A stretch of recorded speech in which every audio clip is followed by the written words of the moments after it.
Took facing the Sharks to finally break the slump, huh? Well, you know how it is. You gotta beat the teams you're supposed to beat. That's why these next couple of games are so important. Yeah, tell that to the Blue Jackets. Wait, you play me next. Yeah, I know. I'm not a team you're supposed to beat. What are you talking about? You're right there with the Sharks and Habs, Blue Jackets, Blackhawks. Right there? I'm in a playoff spot. Dude, relax. I'm just saying by the numbers. All of my metrics are better than theirs. Okay, except for the one that matters. What? How many regulation wins do the Habs have this year? 4. And what about the Hawks? 5. The Sharks? 5. How many regulation wins do you have? 5, but... How about the Blue Jackets? 6. Congratulations. You're worse than the Blue Jackets. Low quality fans of a high quality Bruins team. That is a dub. Been a little while since I got to say that. And now we get to say it. So everything's good. Everything's dandy. And you got exactly what you wanted, right? I know there's a pocket of people that said, but it's just the Sharks. And what did you want us to do? We just beat the crap out of them. Sure, there are pockets where you're like, you know what, I don't love that play or this play, but this is a team breaking out of a 3-game slump, and hell, they looked good doing it. A 3-0 shutout, beating a terrible team that you should beat. Good. That's exactly what we needed to see. That's exactly it. What do you want? We beat the team. Imagine if this was like a close game or like we lost. Do you feel that? Did you feel the gurgle and the... It's not that. We won. Excellent. I'm pumped. I don't know why people are ruining it for themselves. I am absolutely pumped. Needed this to be a win, and it was a win. And we can get back to the better competition in just a little while, because we have Toronto on Saturday, a game I will be at. So hit me up, because I'll be goofing around Toronto before the game on Saturday. Don't know why I'm saying that so weird. Anyway, well, let's talk about these teams a little bit. The Sharks are fucking terrible. Holy sh... there's a couple fun things here. First of all, they're 32nd worst in the league in goals scored, in goals allowed.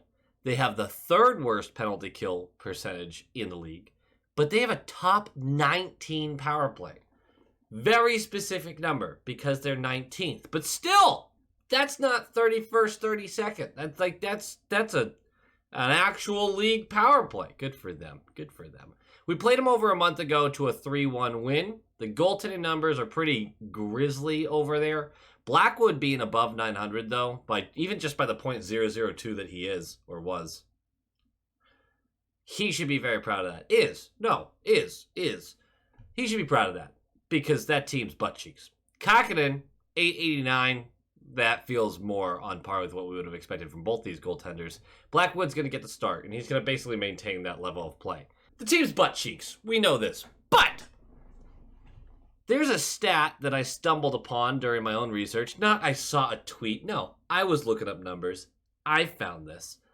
Tomas Hertl is leading the Sharks with 16 points on the year. Not great, but not like he's not bad for it. It's just that's not awesome to be leading a team. He is tied for 86th in the league before that game started in total points. That's not, you don't want your team leader to be 86th. That's not good. The next closest is Addison, who they just brought in a couple weeks ago, and Zetterlund, each with 9 points. They are tied for 235th. They are the only team in the league without at least 2 players in the top 200 point getters in the league. In the top 200. You should have at least 2 players in the top 200 of the league. The bar is in the Earth's core, man. The Earth's core. So low. Our stupid team that we love so much that's actually secretly great is great. Swayman, he's going to get a start for the second game in a row because he got the hook real early last time. A move that Monty admitted to Swayman and to media and to the rest of the team. That was for you. Not for Swayman. Not for me. Not for the fans. That was for you assholes on the ice who are leaving your goalie out to dry. Fix it. And apparently, Wednesday's practice was unfortunate to be a part of. It got chippy, it was physical, and Monty was pissed the whole time. He's not a big, like, scream and shout guy. He's very monotone, but from some of the reports about it, everything that came out of his mouth was just laced with, like, what are we, like, just venom. Just what are we doing here? Seriously. I think it was reported that the only time he actually, like, yelled at them is when he was saying, hey, we just watched the film on this. You just watched it and you're already fucking it up. It was not a great practice to be a part of. If you've ever played sports or you've ever done, I don't know, movies or stage work, or you've been part of a rehearsal or practice where things did not go well and the boss was pissed. It's not fun. But the boys were saying all the right things. Playing the right way, winning board battles, going to dangerous areas, effort. But there's a difference between actually saying it and actually doing it. Because every team in the league are saying those same things. And I thought they brought it tonight. I really do. We do have new lines. Marchand, Patra, Heinen is your top line. DeBrus, Zaka, Pasta your second. JVR, Coyle, Freddie stays together as your third. And then Lauko, Beecher, Geeky. It's listed on the graphic as Frederick again, because I steal that graphic from the Bruins because I'm a little thief. Lindholm, Mack is your top pair. Grizz, Carlo is your second. And then Forbort, Shattenkirk is your third. They continue to be unplayable, by the way, even against the Sharks. And then Sway is in net. Look, we're going to talk about this game. We're going to talk about it right now. Like, comment, subscribe. Nailed it. Get out of here. But I want you to hold on to a core feeling that you had before this game. In your soul, you had the expectation of a dub. It's the Sharks. We're a good team. Expectation, dub.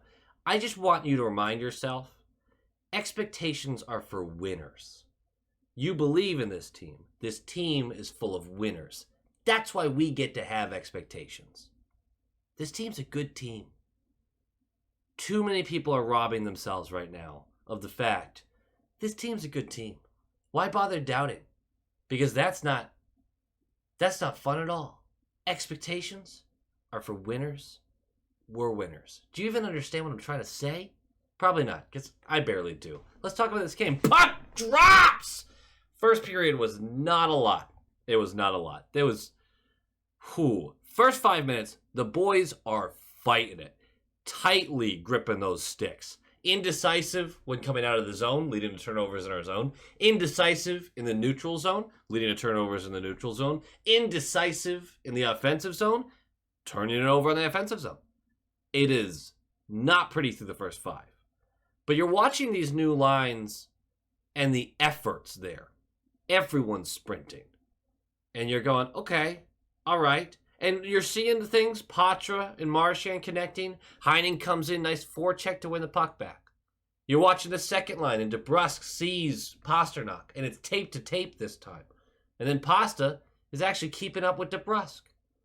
These little things that are allowing you to go, okay, they're working through some stuff. Marchand shoots. Working through some stuff. I thought the first period, although a bit of a snooze fest, was a great example of the team working through it. Because it's not like you are going to come into this game and just immediately bash these guys out of the building. That doesn't break your slump exactly. Breaking the slump is forcing your way to a win, which I thought they did. But there was a scary moment about 5 minutes in. We forced a turnover on the blue line. And Lauko is in the neutral zone and has to slow up. But it's 1v1. Lauko has this puck. And as he slows up, he looks back, and there's 2 Bruins joining him, basically building this into a 3-on-1. He hesitates, he turns, he dumps it in, goes for a line change. Now, they were due for a line change, don't get me wrong. But I got so scared that, oh crap, this team really doesn't know what their plan is right now. Because you basically had a 3-on-1 and you opted for a very safe play that you were like, I won't get yelled at for getting pucks deep. Boom. Luckily, that wasn't the case. But at that point, I think a lot of us went, oh no, that's not good. 10-12 into the period, or left of the period. Eklund's going to go for hooking. We're going to the power play. No dice. First unit was terrible. Second unit got set up, but was also terrible. 4:39 left. Carlo for tripping, penalty kill. We're going to kill it. That's the whole first period. Very few scoring chances. Very measured battle, trying to figure out where we were. We'll move to the second. And the second period is where it all gets broken open. 1:39 in. The new top line gets into the ozone once again. And after a little possession, it does look like we're going to lose the puck when Marchand's kind of pinned to the wall, and it creates a turnover. They have the puck. They're going to shovel this out, but it's getting knocked down by Patra. Patra's going to go top of the left circle and kind of skid right back around, and he's in between two grown-ass defenders. He is so much smaller than, like, everybody else on the ice. Either way, he gets pinned in, but he has not only the wherewithal to know that Heinen is in the circle to his right, but he somehow wins this puck battle enough to get the puck to him. And Heinen, thinking shot the whole time, is the bottom of the right circle, heavy shot, high short side. He's going to beat Blackwood, and it's 1-0. And everything, you feel the whole building just go, oh, okay. All right, we're okay. Everything just seems to brighten up. 1-0. 2:48 in. Nikita Okhotyuk. That dude's going to go for hooking. We're going to go to the power play. 50 seconds into that power play, Marchand's going to go for hooking. We're going to go 4-on-4 for 110, and then 50 seconds of penalty kill. During that 4v4, the Sharks turn it over in the neutral zone, and it springs a Patra Heinen 2-on-1, and Patra opts to shoot, and I love the decision, because it just feels like another decision of confidence. He saw that the pass wasn't there, decides to go high glove, and Blackwood makes a great save on that. We're going to move on. Uneventful for the rest of that special teams. And then about 8 minutes into the period, it all starts with Carlo and Forward combining to force a turnover to get the puck to DeBrusk in the defensive zone. And DeBrusk is going to have a wonderful, perfect, fabulous high lob clear. Just get it out of the zone. You've got guys in the neutral zone to battle for it. Give them a chance. That's exactly what happens. And I believe it's Zaka is going to be first to it. He's going to jump on it. He's going to send this over to Pasta on the right side. And as they're trying to take the offensive zone, he is going to see DeBrusk, who as soon as he cleared that puck, just put his head down and started skating. And you know where he was skating to? The front of the fucking net from 180 feet away. Let's go! And he's gone. Pasta whips this across the zone to him. He's flying by everybody. He goes to forehand, to backhand, 5-hole. It's 2-0. DeBrusk. 2 goals in 2 games, I think. Slump busters, man. They're good stuff. 6:03 left. Looks like Patra drew a high stick in here. In the ensuing play, which is just a mess of dudes on the wall, I believe it's Marchand who gets full numbers from Smith. Smith comes up behind him and just gabop, takes him down, right? They're going to call that. Forward then deletes Smith for it. Just jumps us, throws him down. Glove goes flying. Beautifully done, Forward. Give you your stick taps for that. Burrows is going to go for the original high sticking. Forward's going to go for roughing. And then Smith is going to go for boarding. So we're going to get the 2-minute power play. Nothing happening there. 3:30 left. Grizz for interference. We didn't allow a single shot. It's good stuff. 53 seconds left. Off the puck drop, Freddie and Smith shed him. And Smith spends the first 10 seconds of this fight beating the shit out of Freddie. Just wailing on the guy. Almost gets split up. Freddie gets back up off one knee, basically. Manages to pull Smith down with his left hand enough so Smith can't throw anymore. And it is just... It's wonderful just watching grown men beat the shit out of each other. I get that. I don't like it in the lower leagues, but... And I'm not like, I know I argue against fighting all the time in the league, but I'm not going to act like I don't enjoy fights, you know? It's probably Smith's win still, even with just by decision, right? But Freddie got some good ones in there at the end, so I'm going to give Freddie the win because I'm a Bruins fan. Why do I have to play both sides here? 25 seconds left. Marchand and Zetterlund are going to drop him in the middle of a play, in the middle of the ice. I don't really... This was a weird fight. But they drop him and they get into a little scrum. McAvoy boards Carpenter. Personally, I believe Carpenter spun at the last second, and then McAvoy hits full numbers. And some people were saying McAvoy has time to pull up. I don't think he did. That is... Have you ever been skating at someone before? I don't know, man. I know he's a professional athlete, but Carpenter spun right, and it's like it's a one beat, and then boom. It's like he spins, you get a second, and then he hits him. Anyway, they're going to call Borden. They're going to call Marchand for roughing to starting the fight. Zetterlund and Marchand both get 5s for fighting. We're going 5-on-3 for the full 2 minutes. And we not only kill the first 25 seconds to end the second period, but then we kill the next minute 35 to start the third period, where we're up by 2 goals. The Sharks, if they potted a couple on that, or just one, this is a whole different game. Either way, we kill it, because we're so good at the penalty kill. So good. 5:43 in, betting for slashing. We're going to the power play. In 53 seconds into the worst power play you've ever seen, we're going to make magic happen. Because we take the zone, it's Pasta on the right side. He dekes by one defender to just take the zone.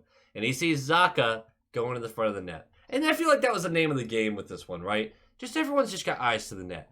Perfect pass, tape to tape, allows Zacha to collect, bring it to his backhand, shovel it over the pad. And it's 3-0. That's your final score. And although I think the Sharks pushed really hard in this one throughout the third, there's not a lot to really highlight. Even Swayman, who I thought, game note, Swayman showed a lot of mental toughness by bringing this to a full shutout.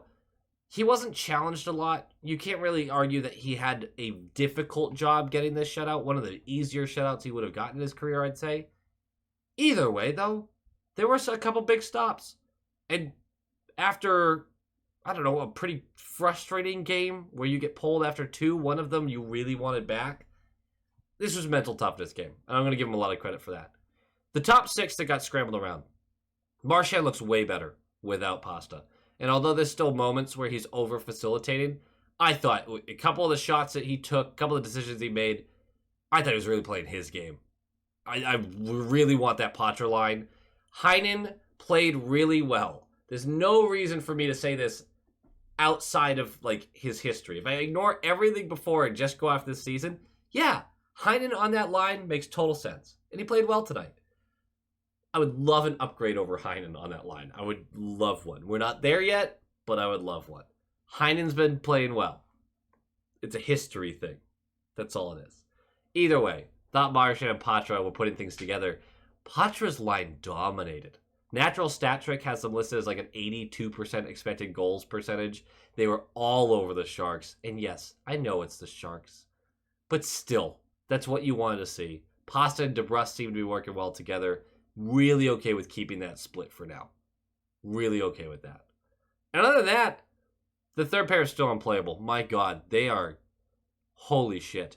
But Forbort had some really nice physical moments in this one. It's just wall play was actually happening. There was like a couple good plays and a whole lot of bad. Shattenkirk, same. So that's becoming more and more of a concern, I think, in my book. Because it's one thing for your third pair to be bad. It's another for them to be like, hey, every time they're on the ice, we're giving up high danger chances.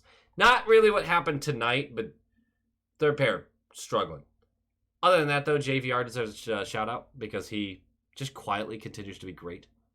Really good. Clever plays behind the net. I just wanted to give him a little stick tap. And then I'll see you guys in Toronto. That's it. That's all I got. That's it.